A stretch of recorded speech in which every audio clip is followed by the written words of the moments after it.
Hi everyone, thanks for joining me. I'm Josh, and this discussion is all about vocabulary. If you want to help your students develop their vocabulary in an effective and efficient way, then you're in the right place. We're going to discuss 5 big things. What are they? Well, first up, we're going to define what I mean when I say vocabulary. Am I just talking about words?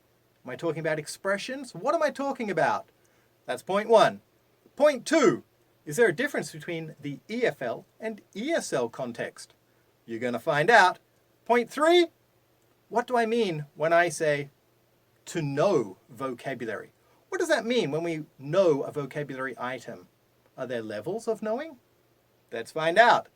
Number 4, how many words or vocabulary items, as you will see, not just words, do we actually need?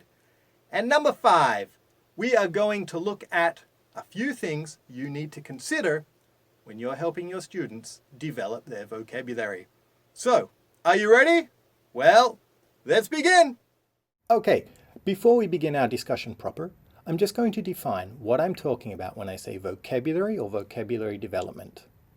For this discussion, we're looking at individual words, both formal, so words we'd find in the dictionary, and informal, words we wouldn't find in the dictionary, so things like slang or swearing. We're also looking at multi-word sets and formulaic phrases that convey a specific meaning. So phrases such as good morning or nice to meet you. We're looking at idioms and proverbs, so you might think maybe an axe to grind, bite the dust, or experience is the mother of wisdom. Then we have phrasal verbs such as slip up or break away, and the often forgotten about discourse markers and interjections. So the words like wow, damn, or yeah. Now these are included because these discourse markers and interjections are important to show a feeling or an intention. So just to go over the list again, we've got individual words, multi-word sets and formulaic phrases that convey a specific meaning, idioms and proverbs, phrasal verbs, discourse markers, and interjections. So now we know what vocabulary is, let's look at our first thinking point by asking the question, are we paying enough attention to vocabulary development in second language learning and teaching? And to answer this question, or at least to get us thinking about it, let's look at the following quote. Without grammar, very little can be conveyed. Without vocabulary, nothing can be conveyed. What Wilkins is trying to say here is that although grammar and vocabulary are important, it is vocabulary which is more important. And of course, this is often debated, but it is very hard to dispute the fact that vocabulary plays a huge role in communication. Actually, in many cases, it is the learner's lack of vocabulary that causes communication breakdown, not their lack of grammar. Then if we're looking at high-stakes tests, especially for English learners, tests such as IELTS or TOEIC, well, research has shown that the people who take the tests more often mention problems with vocabulary than they do with grammar. Or to put this another way, the majority of reported issues related to a lack of vocabulary, not a lack of grammar. So from this, we can see that vocabulary is really, really, really important for second language learners. So that brings us back to our thinking point. And the question is this: are we paying enough attention to vocabulary development in second language learning and teaching? The second thinking point relates to context. As you probably know, it's the quality and quantity of language input and the opportunities to interact and use the target language which largely determines a learner's outcomes. But what has this got to do with context? Well, it is the context of learning which largely determines not only the quality and quantity of language input, but also the number of opportunities our learners have to use the target language. And when it comes to learning English, we have two main contexts to consider: the ESL context and the EFL context. In an ESL context, English is widely used in the community, and as such, learners generally have ample opportunity to use English in their daily lives. In addition, exposure to English is inherent to this context. In an EFL context, generally speaking, learners have limited chances to use English on a day-to-day basis, and exposure or language input is not inherent to the context. The takeaway? By considering one's context, you will be able to better devise strategies that are more suited to enhancing vocabulary development in your teaching or learning situation. Moving on to our third thinking point. Here we're going to discuss what it actually means to know a word or vocabulary item, and we're going to bring up a few things we should be thinking about. Now, of course, the form-meaning link is the first and most essential lexical aspect which must be acquired.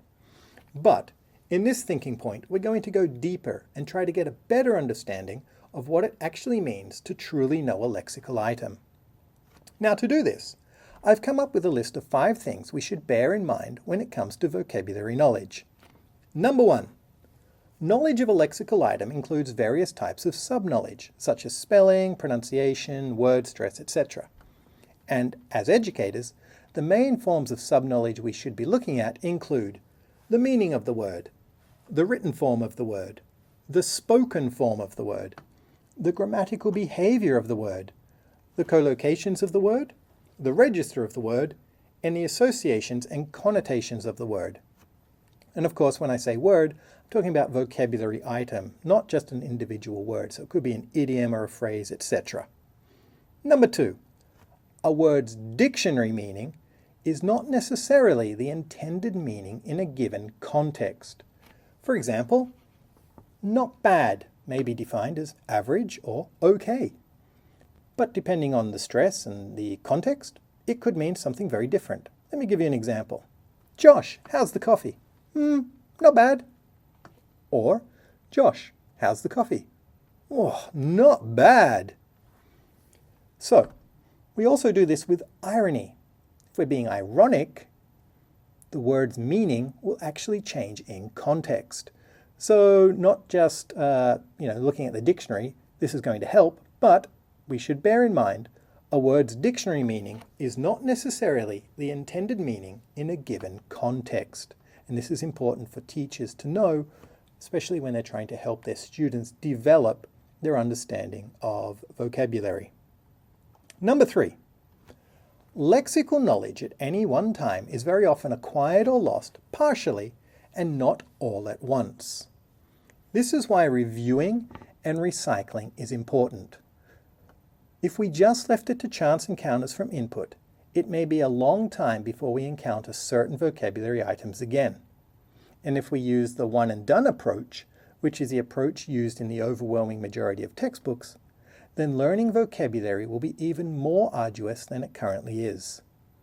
So review, recycle, and reuse, because this is not only going to help you with vocabulary development, as we know it builds up partially, but it's going to help prevent vocabulary attrition.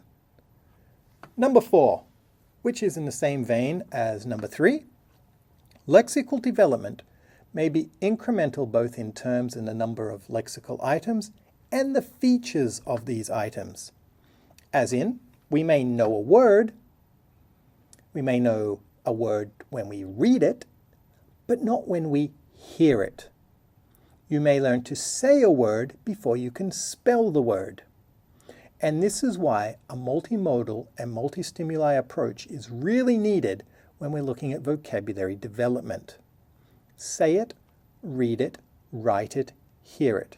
Cover all of these bases in different ways and in different contexts, and you're well on your way to vocabulary development.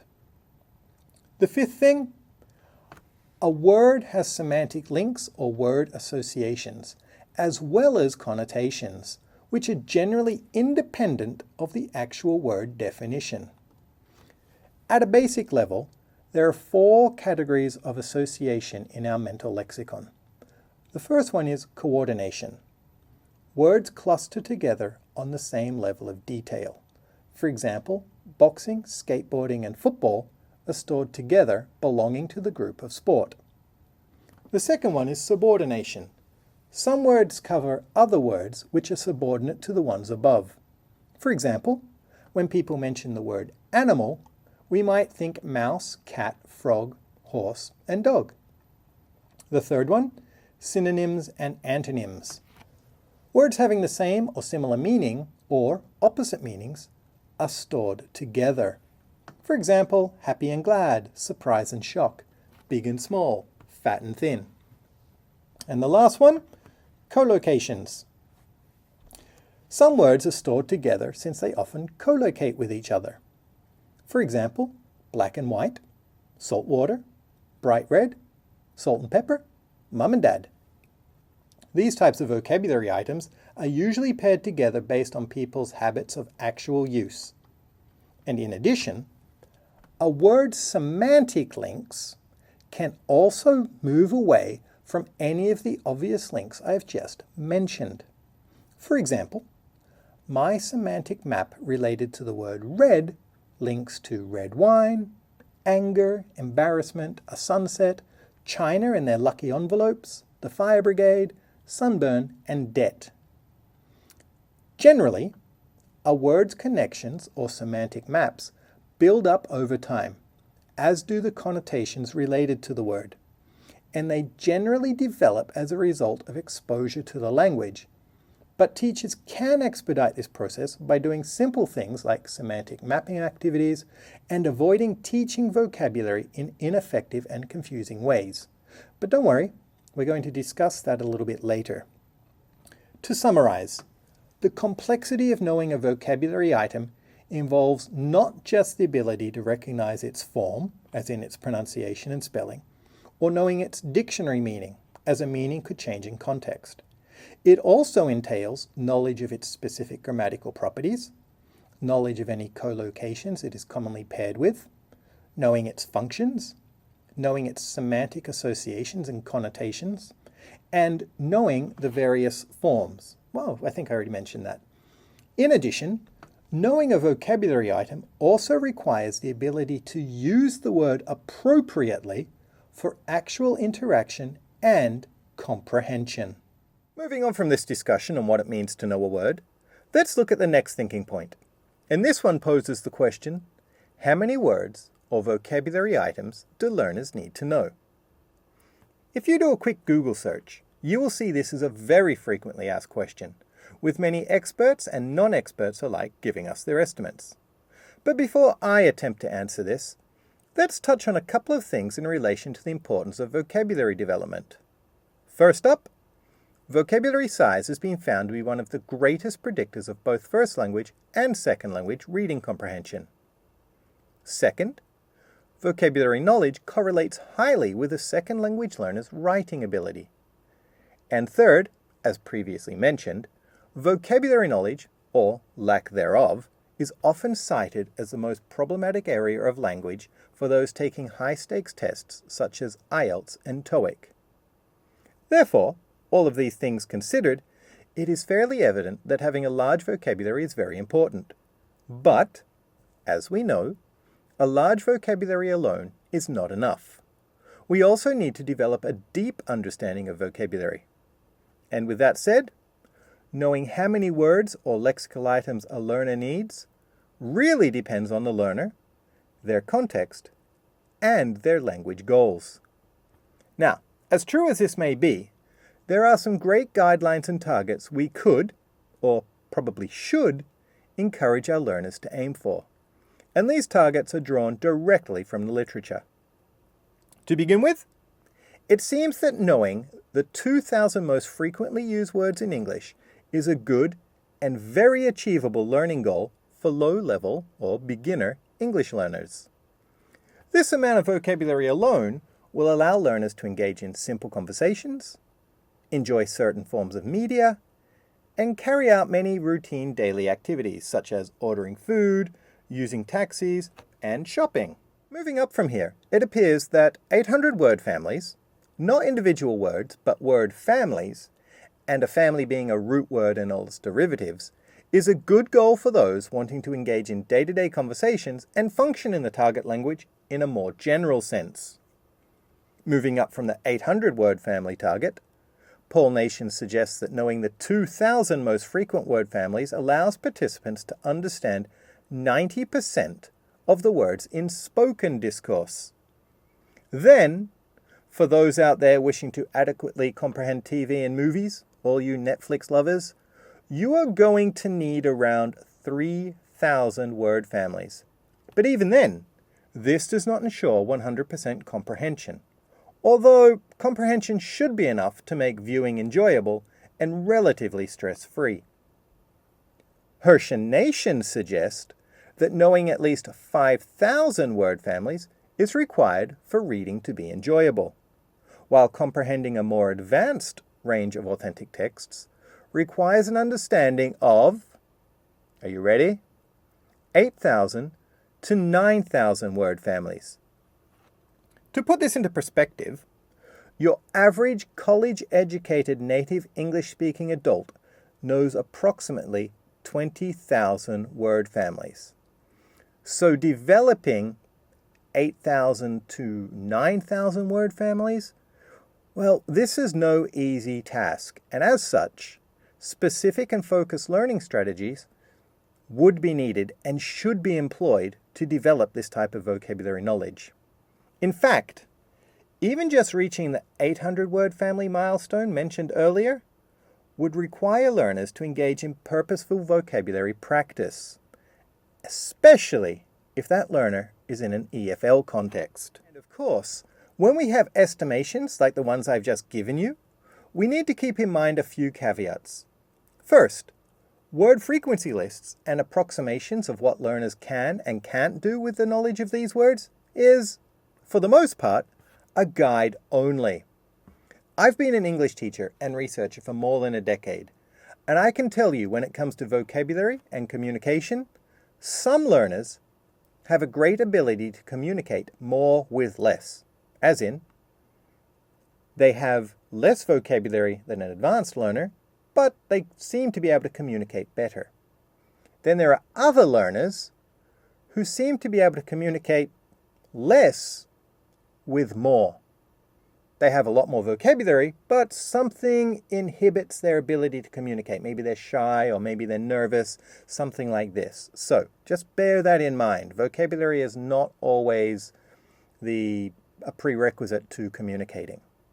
Second, corpus and word frequency lists may not accurately depict which vocabulary items are relevant to our learners.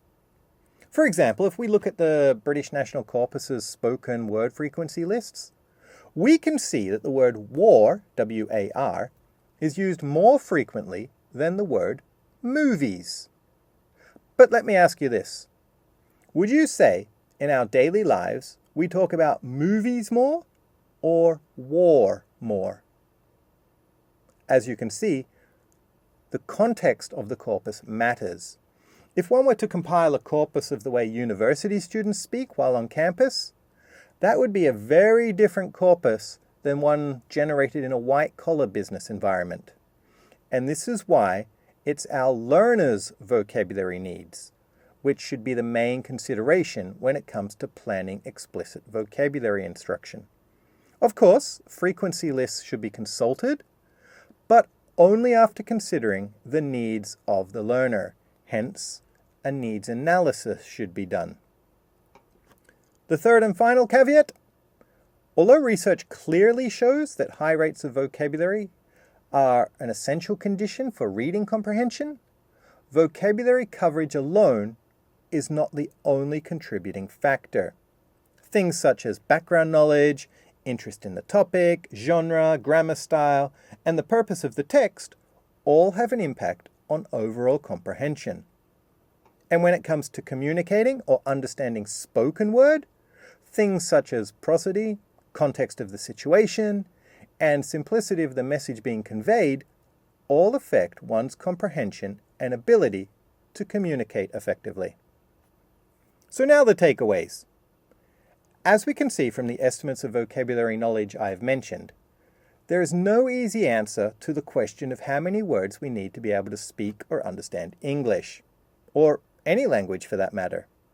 This is because how many vocabulary items we need really depends on what we want to do with the language.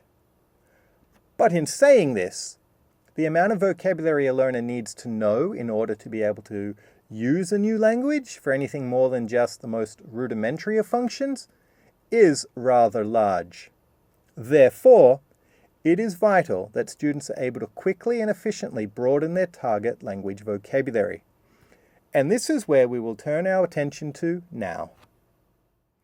Thinking point 5. What needs to be considered in relation to learning or teaching vocabulary? In short, learning or acquiring vocabulary involves two main processes: explicit learning of words through deliberate and focused techniques, and incidental learning through a focus on meaning and use in conversation, reading, and so on. Now, while incidental learning relies upon frequent chance encounters with lexis, through intentional vocabulary study, learners can manage their own vocabulary acquisition. And if we really want to enhance the explicit learning process even further, informed teachers can do two main things. First, they can coach their students on how to use evidence-based strategies to learn new vocabulary. And second, they can explain the role of focus and intention when trying to learn new things. Now, I know there are many of you out there who already do this, and you might be thinking this is sort of teaching 101. That's true, but I can tell you that there are many teachers who simply tell their students what to study, but not how to study. And remember, our job is not only telling or guiding students as to what to study, but also coaching them on how to study. So my simple advice is this: if you're not already in the habit, try to get into the habit of teaching students how to study, as both you and your learners will really benefit from this. Okay, the next thing I want to share with you, which in hindsight, I should have probably have shared in section 3 on, I think it was what it means to know a word. The thing I want to share is this. With vocabulary, learners will go through 4 stages of development. Assuming they're starting from the baseline of 0, as in they have no knowledge of a given word or expression, the learner's first stage, and I guess first goal, is to get to stage 1, recognition of the item. At this stage, learners can recognize a word when they see it or hear it, but they are not 100% sure of its meaning or function. From here, we move to stage 2, which is the basic recall stage. And at this stage, a student can use the target item in a limited number of ways and forms. Then it's on to stage, you guessed it, stage 3, which is the functional recall stage. Here, learners have the ability to use the word or expression with grammatical accuracy in a variety of contexts. And then, all things going well, we reach stage 4, advanced recall. And at this stage, learners can generate novel uses or, and probably and, repurpose vocabulary in a similar fashion to the way native speakers do. Now, the thing with these stages is they are fairly predictable, although not always. In some instances, stages may get skipped or merged into one. But in general, vocabulary knowledge, as previously discussed, develops incrementally and in stages. Okay. The third thing we should consider when it comes to teaching vocabulary is the distinction between receptive and productive vocabulary knowledge. Receptive vocabulary knowledge is what we understand. Productive knowledge is what we can use. What's interesting is research suggests that one's receptive vocabulary knowledge is often an indication of one's productive vocabulary knowledge.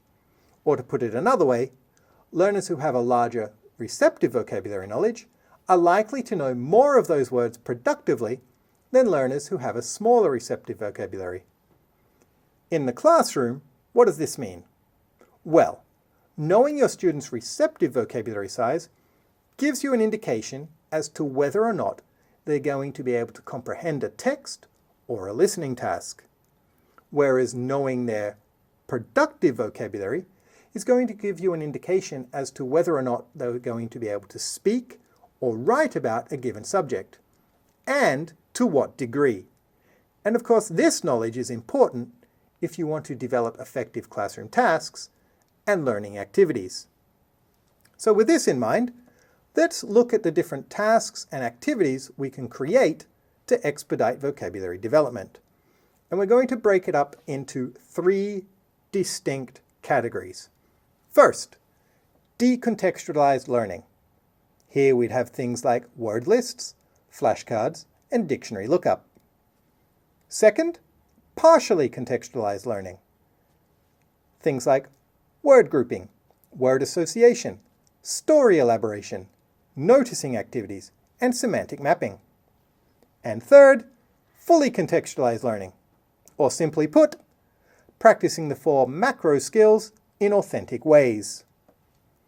Now, as you can see, these 3 categories incorporate a range of activities, all of which have their own inherent strengths and weaknesses, which makes the art and science of choosing suitable learning activities a little more complex than you may have first thought. So what does this mean to you? Well, as teachers, you need to make sure you not only know the strengths and weaknesses of each activity, and these strengths and weaknesses could relate to time, context, level and age of the learner, access materials, and motivation level, but you also need to know the goal of the activity. Let me give you an example. Having a beginner level student read books to enhance their productive vocabulary, so the goal here is enhancing their productive vocabulary for a beginner, having them read books may not be as effective as having them actually learn chunks of language, such as "nice to meet you, my name is," by using flashcards. So don't just think of the activity. Think of the activity fit to the goal, which is suitable to the context and to the learner. In relation to the activities and strategies we employ, it's worth bearing in mind that vocabulary retention, although highly related to frequency of exposure, also depends on the depth and variety of processing opportunities. Therefore, vocabulary development will probably benefit most by using a number of strategies during the learning process. And if this is true, let me ask you this. Have you, as a teacher, taught your students about spaced repetition? Have you discussed and taught them the importance of recall and the paradox that forgetting actually aids remembering? Do you ever do free recall exercises with your students?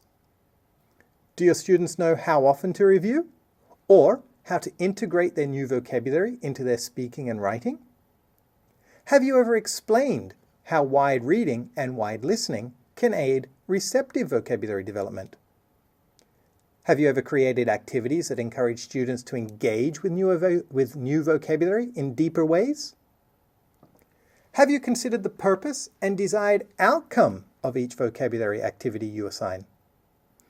If not, well, I think you know what I'm going to say. It might be time that you do.